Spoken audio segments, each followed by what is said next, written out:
السلام عليكم ورحمة الله وبركاته. الحمد لله وحده الصلاة والسلام على من لا نبي بعده وعلى آله وأصحابه الموفين عهده وما بعد. സ്നേഹാധന്യരായ സത്യവിശ്വാസികളെ അള്ളാഹു അനുഗ്രഹിക്കട്ടെ. വിശ്വാസികളെ സംബന്ധിച്ചിടത്തോളം പവിത്രമായ ദിനരാത്രങ്ങളെ ആകാംക്ഷയോടെ, പ്രതീക്ഷയോടെ, പ്രത്യാശയോടെ കാത്തിരിക്കുന്ന ഒരു വേളയാണിത്. മുസ്ലിങ്ങളുടെ രണ്ടാഘോഷങ്ങളുടെ ഒരാഘോഷമാണ് ബലിപെരുന്നാളെന്ന് പറയുന്നത്. പുണ്യ നബി മുഹമ്മദ് മുസ്തഫ സല്ലല്ലാഹു അലൈഹി വസല്ലം തങ്ങൾ നമുക്ക് പ്രത്യേകമായ ആചാരാനുഷ്ഠാനങ്ങളോടുകൂടി പഠിപ്പിച്ചെന്ന ആഘോഷങ്ങളാണ്. രണ്ടാഘോഷങ്ങളിൽപ്പെട്ട ഒരാഘോഷമാണ് ബലിപെരുന്നാളും അതുപോലെ തന്നെ ചെറുപെരുന്നാളും. ബലിപെരുന്നാളിന് വേണ്ടിയുള്ള ഒരുക്കാനത്തിലാണ് നമ്മളൊക്കെ ഉള്ളത്. മഹാനായ നബി സല്ലല്ലാഹു അലൈഹി വസല്ലം തങ്ങൾ നമുക്ക് പഠിപ്പിച്ചു തന്ന കുറേ കർമ്മങ്ങൾ ഈ മാസവുമായി, ഈ പെരുന്നാളുമായി ബന്ധപ്പെട്ടുകൊണ്ട് കിടക്കുന്നുണ്ട്. അത് മനസ്സിലാക്കേണ്ട സന്ദർഭം ഇതാണ്. ദുൽഹജ്ജ് മാസത്തിലേക്ക് പ്രവേശിക്കുന്നതിൻ്റെ മുമ്പ് മഹാനായ നബി സല്ലല്ലാഹു അലൈഹി വസല്ലം നമ്മൾക്ക് പഠിപ്പിച്ചു തന്ന ഒരു കാര്യമുണ്ട്, ഉളഹിയത്ത് എന്ന് പറയുന്നത്. അത് വലിയ പുണ്യമുള്ളതാണെന്നും ഏറ്റവും അധികം ഒരു വിശ്വാസിയെ സംബന്ധിച്ചിടത്തോളം ഏറ്റവും പവിത്രമായ അമലാണ് ഉളഹിയത്ത് എന്നും നബി സല്ലല്ലാഹു അലൈഹി വസല്ലം തങ്ങൾ നമുക്ക് പഠിപ്പിച്ചു തന്നിട്ടുണ്ട്. മഹാനായ ഖലീലുല്ലാഹി ഇബ്രാഹിം നബി സ്വല്ലല്ലാഹു അലൈഹി വസല്ലമിൻ്റെ ചര്യയാണ് അതിലൂടെ നമ്മൾ പിന്തുടരുന്നത് എന്നും ഒക്കെ നമുക്കറിയാവുന്നതാണ്. പക്ഷെ അങ്ങനെ ഉളഹിയത്തിന് വേണ്ടി നമ്മളൊക്കെ ഒരുങ്ങിയിരിക്കുന്ന ഒരു വേളയാണിത്. ഷെയറായിക്കൊണ്ടും മറ്റുമൊക്കെയായി ഓരോ മഹല്ലുകളും അതിനുവേണ്ടി ഒരുങ്ങി നിൽക്കുകയാണ്. അതുകൊണ്ട് എല്ലാവരും ചില കാര്യങ്ങൾ മനസ്സിലാക്കേണ്ട ഇപ്പോഴാണ്. ഇൻഷാ അല്ലാഹ് നാളെ മറ്റന്നാളുകൂടി ദുൽഹജ്ജ് 1 വന്നു കഴിഞ്ഞാൽ ഇങ്ങനെ അറുക്കാൻ ഉദ്ദേശിക്കുന്ന ആളുകൾ, ഉളഹിയത്തിൽ ഷെയർ കൂടിയ ആളുകൾ, അവരൊക്കെ ശ്രദ്ധിക്കേണ്ട ചില കാര്യങ്ങളാണ് ഇവിടെ സൂചിപ്പിക്കുന്നത്. മഹാന്മാരായ പണ്ഡിതന്മാർ പറയുന്നുണ്ട്, വൈസന്നുലി മുരീദിഹ അല്ലാ യുസീല ഷഅറഹു വലാ ളഫ്റ. മഹാനായ നബി സല്ലല്ലാഹു അലൈഹി വസല്ലം തങ്ങൾ വളരെ പവിത്രമായി പഠിപ്പിച്ചെന്ന ഉളഹിയത്ത് അതിനുവേണ്ടി ഉദ്ദേശിക്കുന്ന ആളുകൾ അവർക്ക് പ്രത്യേകമായ ചില വിഷയങ്ങളൊക്കെ അവർ ചെയ്യേണ്ടതുണ്ട്. വൈസന്നുലി മുരീദിഹ അല്ലാ യുസീല ഷഅറ, മുടി മുറിക്കാനോ അതുപോലെ തന്നെ ളുഫർ നഖം മുറിക്കുവാനോ അത് നീക്കം ചെയ്യാനോ പാടില്ല. അതല്ലാതെ അവൻ്റെ ശരീരത്തിൽ ഒന്നും അവൻ മുറിച്ച് കളയാനോ പറ്റോ പാടില്ല. മിൻ സായിരി അജ്സാഇൽ ബദൻ ഫി അശ്ഹുരിൽ ഹജ്ജ ഹത്താ യദഹിയ. വഹിയത്ത് നമ്മൾ അറുക്കുന്ന സമയം വരെ നമ്മുടെ ശരീരത്തിൽ നിന്ന് നഖമോ മുടിയോ നമ്മൾ നീക്കം ചെയ്യരുത് എന്നാണ്. ഇത് മഹാന്മാർ പറയുന്നത് ഫൈൻ ഫഅല കുരിഹ. ഇനി ഒരാളങ്ങനെ ചെയ്താൽ, ഉളഹിയത്ത് അറുക്കാൻ ഉദ്ദേശിക്കുന്ന ഒരാളങ്ങനെ ശരീരത്തിൽ നിന്നോ അല്ലെങ്കിൽ മുടിയോ നഖമോ എന്തെങ്കിലും നീക്കം ചെയ്താൽ അത് കറാഹത്താണ്. അതുകൊണ്ട് ഉപേക്ഷിക്കുകയാണ് വേണ്ടത്. വഖീല ഹറുമ, ചില പണ്ഡിതന്മാർ പറഞ്ഞു ഹറാമാണ് അങ്ങനെ മുടിയും നഖവും നീക്കരുത് എന്ന്. വഅലൈഹി അഹ്മദ് വഗൈറുഹു, ഇമാം അഹ്മദ് ബിൻ ഹംബൽ റളിയല്ലാഹു അൻഹു അടക്കമുള്ള പണ്ഡിതന്മാർക്ക് അഭിപ്രായക്കാരാണ്. അതുകൊണ്ടത് ഗൗരവമുള്ള കാര്യമായി നമ്മൾ മനസ്സിലാക്കണം. നിസ്സാരമായ ചില ആളുകൾ അത് വിഷയമല്ല, താടിയും മറ്റുമൊക്കെ മുറിക്കാനും മീശ വെട്ടാനും അതുപോലെ തന്നെ നഖം മുറിക്കാനും ഒക്കെ അതൊരു വിഷയമില്ല എന്നുള്ള ഗൗരവമില്ലാത്ത രീതിയിൽ അത് തള്ളരുത് എന്ന് സൂചിപ്പിക്കുകയാണ് പണ്ഡിതന്മാർ. അത് വ്യക്തമായി നമുക്ക് പഠിപ്പിച്ചു തന്നിട്ടുണ്ട്. അതുകൊണ്ട് ആ കാര്യം ദുൽഹജ്ജ് 1 മുതൽക്കുള്ള ദിവസങ്ങളിൽ നമ്മൾ പ്രത്യേകം ശ്രദ്ധിക്കണം. അപ്പം അതിനുവേണ്ടി ഉളഹിയത്തിന് വേണ്ടി ഒരുങ്ങുന്ന ആളുകൾ അതിൻ്റെ മുമ്പ് ദുൽഹജ്ജ് 1 മുമ്പ് തന്നെ മുടിയും താടിയും ഒക്കെ വ്യക്തമായ രീതിയിൽ ഒരു പ്രാകൃതമാകാത്ത രീതിയിലാകുന്ന ആ രീതിയിലേക്ക് മുറിച്ച് ഒരുങ്ങി നിൽക്കാൻ നമ്മൾ തയ്യാറാവണം. അതുപോലെ തന്നെ നമ്മൾ ഉളഹിയത്ത് അറുക്കുമ്പോഴുള്ള പല ആളുകളും ഞാൻ ഉളഹിയത്ത് അറുക്കുന്നു എന്ന് പറയാതെ സുന്നത്താക്കപ്പെട്ട ഉളഹിയത്ത് ഞാൻ അറുക്കാൻ കരുതി എന്നാണ് നിയ്യത്ത് ചെയ്യേണ്ടത്. നവൈത്തുൽ ഉളഹിയത്തുൽ മസ്നൂന, സുന്നത്താക്കപ്പെട്ട ഉളഹിയത്ത് ഞാൻ അറുക്കുവാൻ കരുതി എന്നാണ് മനസ്സിൽ കരുതേണ്ടത്. എല്ലാ ഇബാദത്തും പോലെ തന്നെ കൊണ്ട് പറയൽ സുന്നത്തേ ഉള്ളൂ, മനസ്സിലാണ് നിയ്യത്ത് വേണ്ടത്.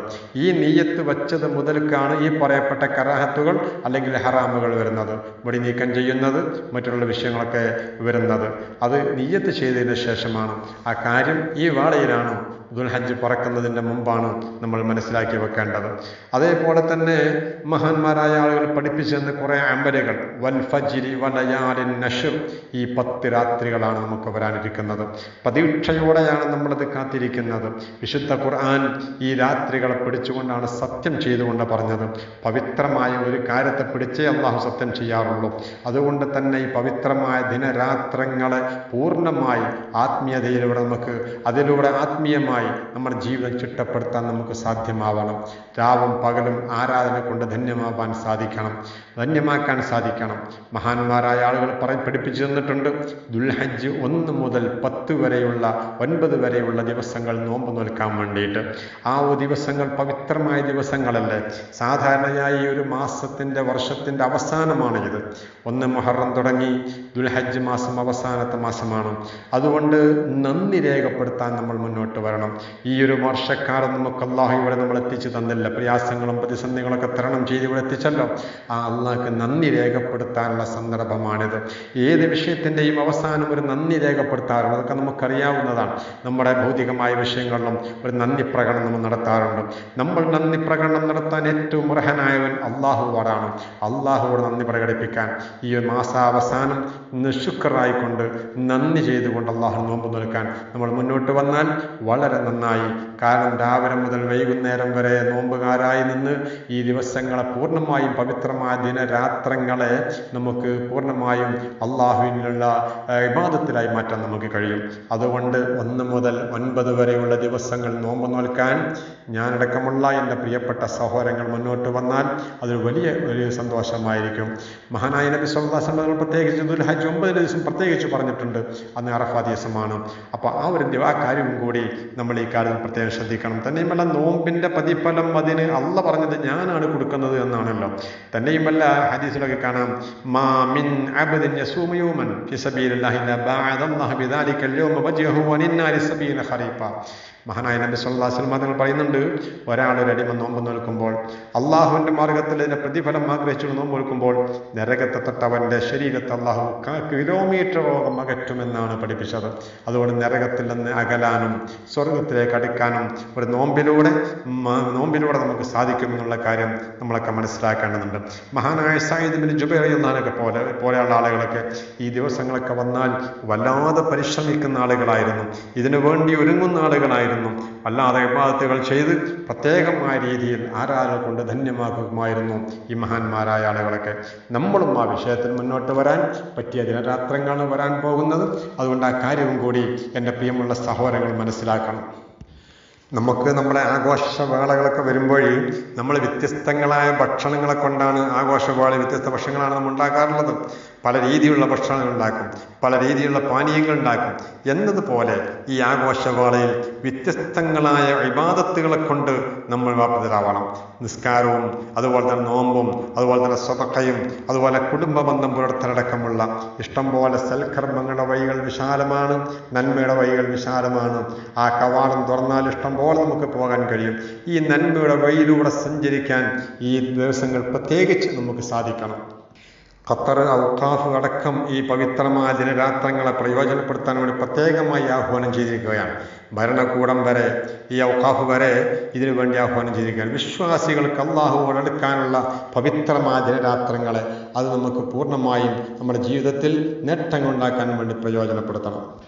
അതുപോലെ തന്നെ ഈ ഉദഹയത്തിൻ്റെ ഈ പറയപ്പെട്ട ദിവസങ്ങളിൽ ഈ 10 ദിനരാത്രങ്ങളിൽ മൃഗങ്ങളുടെ ശബ്ദം കേൾക്കുമ്പോൾ പോലും തക്ബീർ ചൊല്ലണമെന്നും മഹാന്മാർ പഠിപ്പിച്ചിരിക്കുകയാണ്. അതായത് മൃഗത്തെ കാണുമ്പോൾ മൃഗത്തിൻ്റെ ശബ്ദം കേൾക്കുമ്പോഴേക്ക് അല്ലാഹു അക്ബർ അല്ലാഹു അക്ബർ എന്നുള്ള തക്ബീർ മുഴക്കൽ അത് പ്രത്യേകമായ സുന്നത്താണ്.